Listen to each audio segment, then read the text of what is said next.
No one would have believed in the last years of the 19th century that human affairs were being watched from the timeless worlds of space.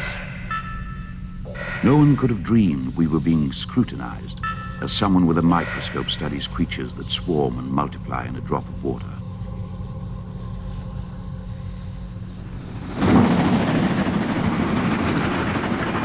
Few men even considered the possibility of life on other planets. And yet, across the gulf of space, minds immeasurably superior to ours regarded this Earth with envious eyes. And slowly and surely, they drew their plans against us.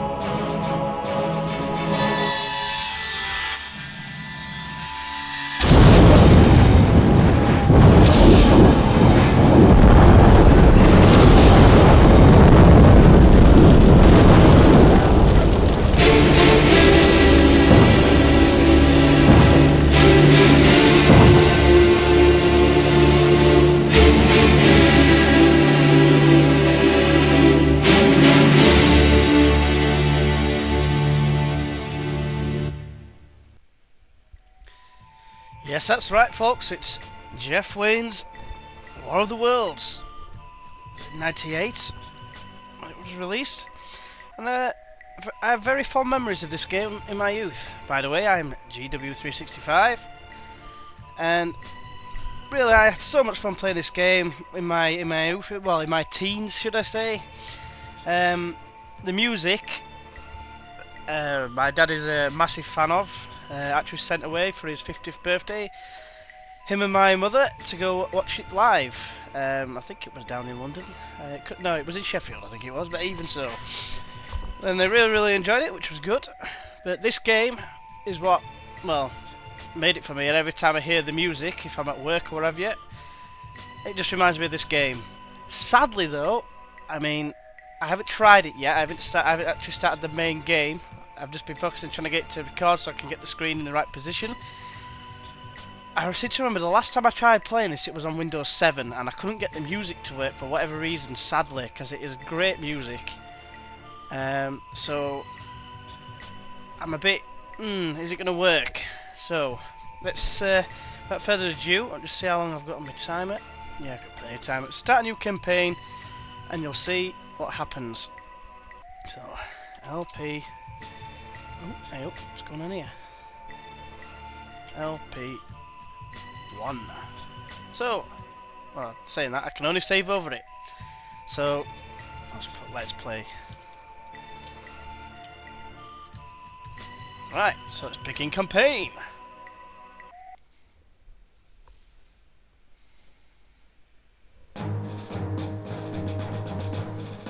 Good morning. Good morning, sir. Shock on his face in a second. Gentlemen, we are at war. Yesterday morning, a bizarre transport landed at Horsell Common near Woking. It contained what is now believed to be an advance of an invading army, for without provocation, its occupants attacked civilian and military targets. We have with us a journalist who was an eyewitness. Hopefully, he can enlighten us as to the origin and intentions of these aggressors.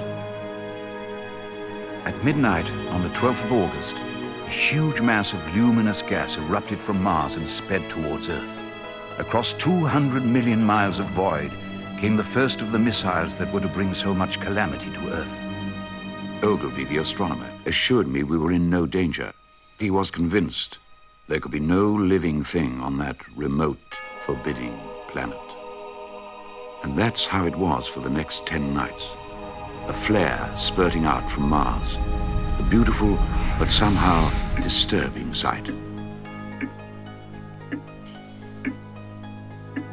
Then came the night the first missile approached Earth. It was thought to be an ordinary falling star, but next day there was a huge crater in the middle of the common, and Ogilvy came to examine what lay there. A cylinder, 30 yards across, glowing hot, with faint sounds of movement coming from within.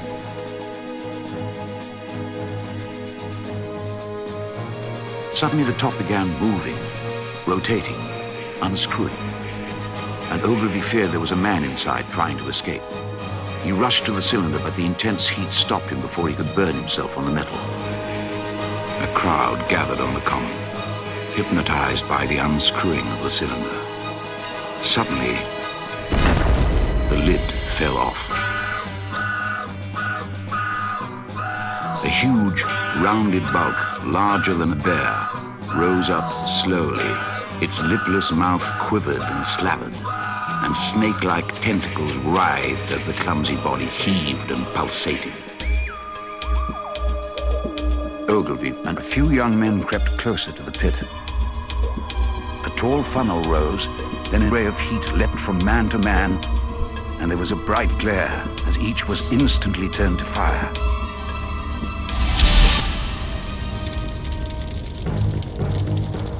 The Martians continued hammering and stirring, sleepless, indefatigable, at work upon the machines they were making.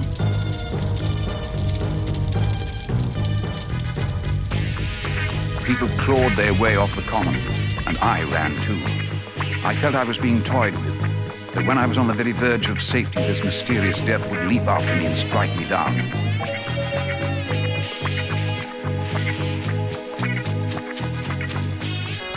That evening, a company of soldiers came through and deployed along the edge of the common to form a cordon. Quickly, one after the other, 4 of the fighting machines appeared. Monstrous tripods, higher than the tallest steeple. Walking engines of glittering metal.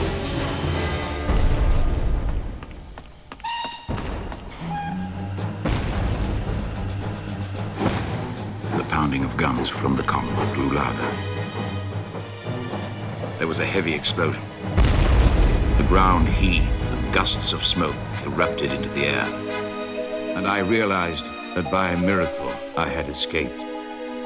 The conflict spread across the area with very high casualties. Mercifully, our artillery managed to finally destroy the invaders. Little is known about these Martians, except that they're resolved upon conquest, and their technology is far more deadly than ours. Observations of the other incoming missiles imply that they have changed course, perhaps in light of our victory, to land in Scotland.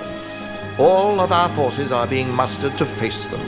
Our chief scientists and engineers are already working on technologies which may aid us. We must face and destroy this Martian threat, for if we fall, the rest of the world must surely follow. Gentlemen, good luck.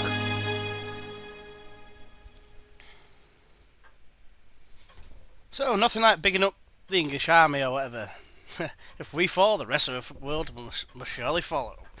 It's like, well, sod Scotland. Like, they've obviously got no fighting force whatsoever because none of these areas are taken. But anyway, that was what it is. And if anyone noticed, or it's probably blatantly obvious, that the guy who was the journalist in the when it was showing exactly what happened, he has mutton chops and a tash, and then several parts he ends up. He ends up with no mutton chops and a tash. Like, for instance, getting on the train, he has no mutton chops and a tash, and then literally he's sitting down, he's got mutton chops and a tash. So, ridiculously fast-growing facial hair, if ever I've seen it. But anyway, so this is War of the Worlds. I'm just seeing how long I've got. I've got 4 minutes. I might be able to just go over a few basics. So obviously, Martians are indicated by red, and we are indicated by green, and the ones that are like a natural map colour, if you like, they're neutral. Now, what's going to happen here is the Martians are going to have more pods, like the one that you saw landing in the video, which one is inevitably landing in here. They're going to start landing in these parts here. Sometimes they don't land in all of them, and I know for a fact that, well, I say I know for a fact that they're going to land in at least one of these 3 as well, so you be prepared for any early encounters, and Newcastle in fact. But what I'm going to do is, because Edinburgh is almost a dead certainty, is that I'm going to drag these Mark 1 lorries, armoured lorries, back here. Moving, sir. I'm not going to do anything yet, and that sound is very, very low. I wonder if I can change that. I had to change it because the starting music in the main menu is very, very loud. So I'll have to bring that up again. I'm not sure if I can do anything else, but as you can see, we've got no music. I've just noticed. So I'll just resume and just see what else we can do. You can hear a clock ticking now, at least, so that's something. Now, these armoured trucks are not going to get attacked at any point for the foreseeable future if they're there. So I'm just going to send them to Destination Lake confirmed. District. I'm trying to remember how to do it so you can see what it is.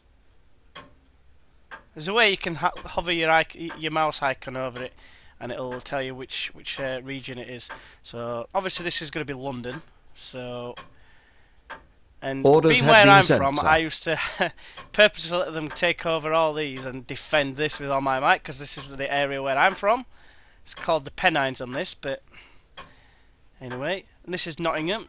So we'll bring the armoured truck up here as well. Vehicle So 3 should be enough repositioning. there. What I'm going to do is I'm going to send this construction vehicle over to here, Bristol. Vehicle moving, because sir. I'm about to show you right now. If you press this tab here, it shows you like the levels of steel, iron, which is pretty much steel, coal, and oil. Now, if I show you here, as you can see, look, there's certain areas that are very dark. That means they've got vast amounts of steel. Obviously, this is in Scotland, so I've not got no chance to get into it. But if you look at the bottom, it says next facility will add 65 tons per week. Basically, everything uses something. So, like if you're moving cars, the oil consumption, as you can see, a little bar goes up. Now we've actually got one in here, but the next one, if I click on that, you can see all the dark areas on the map, i.e. Bristol, which is where I'm just sending that construction vehicle. So obviously oil is used for moving vehicles and what have you. Coal, you can see like the areas that have got decent amounts of coal. You don't really tend to run out of coal that much. Steel is a possibility because of building stuff. I think coal is used for building as well, but yeah, we haven't got a lot of steel areas. We've got this place here, we've got this place here, Whitby. We've got Oxford, we've got the Fens, I believe it's called. We've got Whitby, and then no, that's Whitby. Is that the Folds? The Wolds, not the Folds. Yeah, the Wolds. Then you've got Whitby, and then there's a little bit in Liverpool. So I figured out how to do that anyway. So, what are we on here? How long we got left? 10 seconds. Right, so I'll explain further in the next video. Hopefully you'll join me for the next one. This is a limitless...